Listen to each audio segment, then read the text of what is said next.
Imagine cutting through the clutter and the noise of everyday life, and you suddenly feel lighter, you feel clarity, you've got focus. Well, that is what minimalism is all about. And I'm sure you've heard a bunch of people raving about it online, but I wanted to do a simple video of the life-changing minimalist rules that can help you get started on your path to minimalism. So let's hit the reset button and uncover a simpler, minimalist life. Starting with number one, which is one in, one out. Whenever you want to buy something or you've already swiped the credit card and you've bought something, then find something that you already own that you can eliminate. You can donate, give it to a friend, sell it, discard it if it is something that is no longer usable by anybody.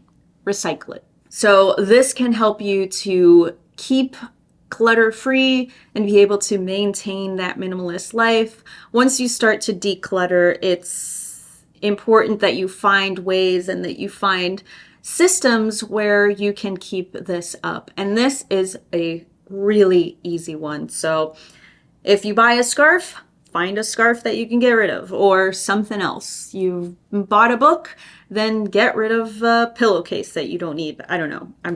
These are examples. Y'all need to find out your own thing. Number two is quality over quantity. Whenever you buy something, focus on the quality. Find something that is going to last you for a long time. Because when you buy something that is cheaply made or something that was kind of an afterthought, then you end up with a lot of afterthoughts. Eventually, you're gonna be surrounded by products that don't really last a long time and can break easily or just don't really work right. Why do you want that? These are things that when you focus on quality, then you end up with fewer of those items. Three, we have the 90-90 rule. And that is, if it hasn't been used in 90 days and you don't think that you'll use it in the next 90 days, then it's out of here. I love this one because it makes it, I'm getting full calls.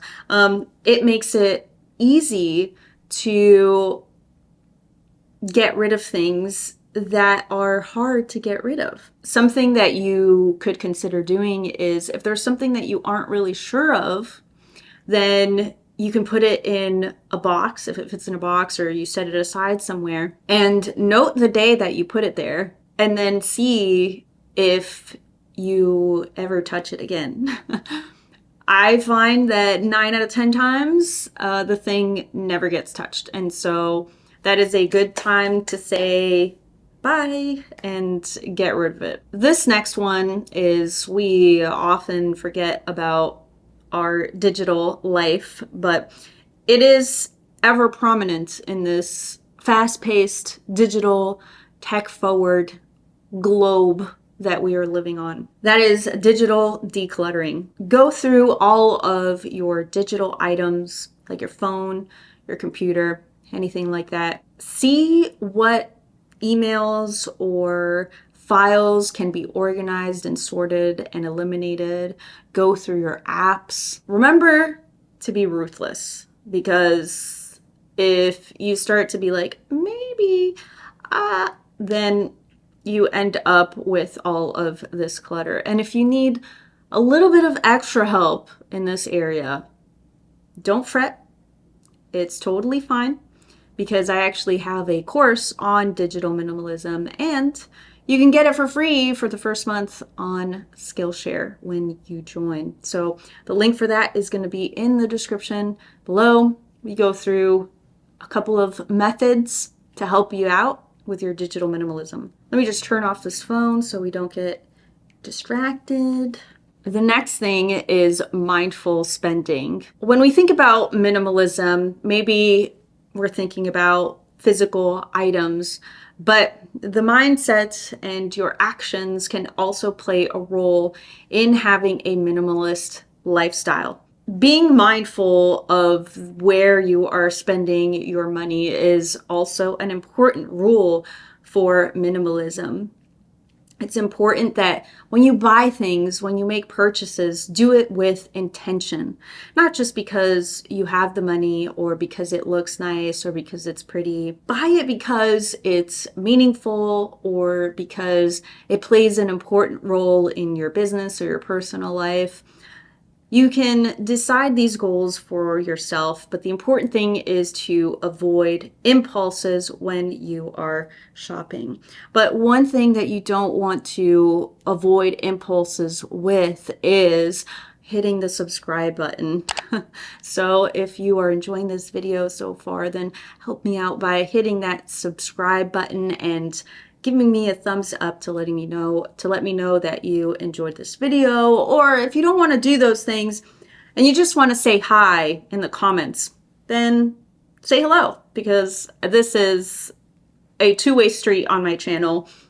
We like to have conversations. I'm not just going around making listicle videos or how-tos. I want to genuinely talk with you people. So please reach out to me. And then let's go on to the next rule, which is the 2020 rule. Wow, we already did the 90-90 rule and now we're doing the 2020 rule. There's so many numbers going around everywhere. These rules are just basics. They're a way to help you get started with minimalism. So you don't have to, it's not the 10 commandments, you don't have to do all of them to live a fulfilled minimalist life, but it can help you get started or help you to stay on track. So the 2020 rule is that if something is replaceable for $20 in 20 minutes, then get rid of it.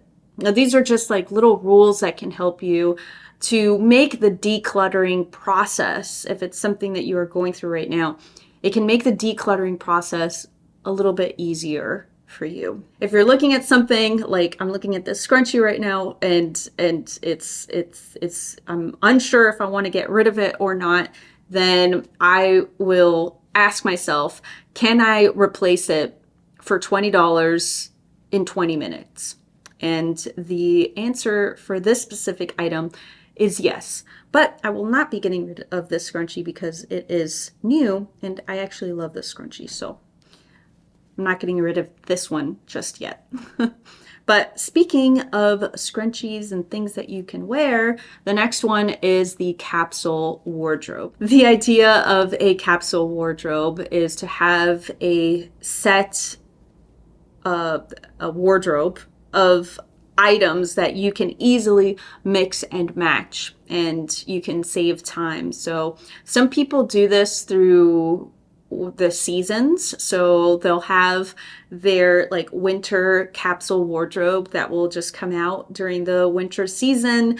And these are all items that you can easily mix and match and you can save time. And it makes it very simple. So I pretty much, what I did for my own, I'll tell you very quickly, is I made a color palette of the colors that I like and colors that all complemented each other. I also created a mood board of what I wanted to look like and what I wanted to feel like with my clothes. And so I reimagined the way that I dressed. I went into my closet, and to help me with the decluttering, I used those two things to help me decide what to keep and what to not keep. Ever since that point, anytime that I buy something or that I'm thinking about buying something, I think about those two things and then I will decide if I'm going to buy something based on that. And so that is my capsule wardrobe. But there's a few different ways to do this. But one of the things that accumulates over time for a lot of people is the clothes and the shoes and the things in their closets. So having a capsule wardrobe can really help to mitigate that clutter. I really like this next one because we are ambitious people here on this channel. And I know because you guys have told me in the comments, I know that we all have so many goals that we want to accomplish and dreams and ambitions. This next rule is limit your goals. Now, I'm not saying don't have goals. I'm not saying have less goals. I'm just saying limit your goals. Set fewer goals that are meaningful. And this way you have better focus.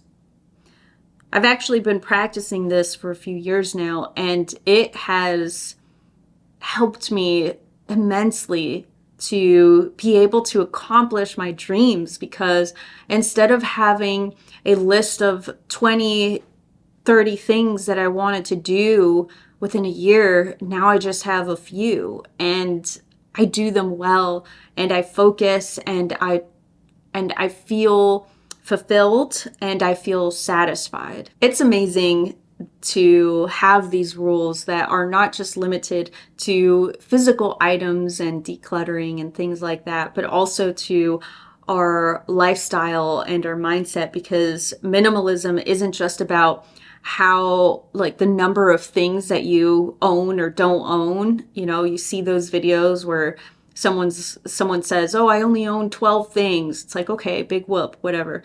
But I love that minimalism is not just how many things you own or don't own, but it is also a way of life. And this rule really takes that into consideration. We've got 2 rules left, and the first one is single tasking. Focus on doing one task at a time and not trying to do multitasking.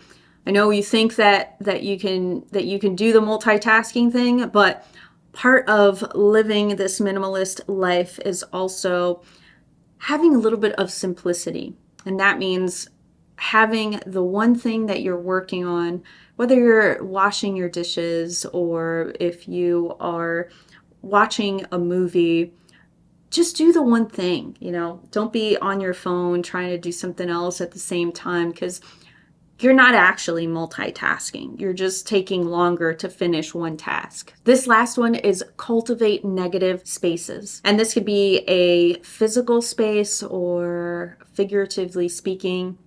But the idea here is to leave blank spaces. Not everything needs to be filled up. If you have a table, it doesn't need to have decorations from end to end. You don't have to fill up the whole thing. Having these blank and negative spaces, both physically and mentally, can create peace because it leaves room to breathe. It also fosters imagination. You have these spaces and you can create these ideas and these feelings in your mind instead of just consuming, because you've put the things there for you to consume. That is the last of the 10 commandments of minimalism. No, just kidding. They're just rules. Remember, guys, they're not commandments. So you can pick and choose, again, whatever it is that you feel resonated with you the most. And let me know in the comments which one resonated with you the most. I know that minimalism has had a huge impact in my life, with my work and my personal life, and also with my soul, my spirituality, my mindset. It has been a really positive thing for me, but it's something that I have applied gradually. So don't feel like, if you're interested in minimalism right now, don't feel like you have to just like get rid of everything right now and do everything all at once. This is a gradual process, or it can be a gradual process, and that is okay if it works for you. Change happens over time. You know this. I know this. We know this. Change happens over time, and it's a matter of creating the habits that will get you there. And if you want to know the minimalist habits that you can apply that can change your life today, then check out this video. Head over there, watch it, leave me a comment, Give me a like, subscribe, and all of that stuff. And I'm gonna go because actually I'm pretty hungry. I think it's lunchtime. Yeah, it's lunchtime. All right. I will see you when I see you.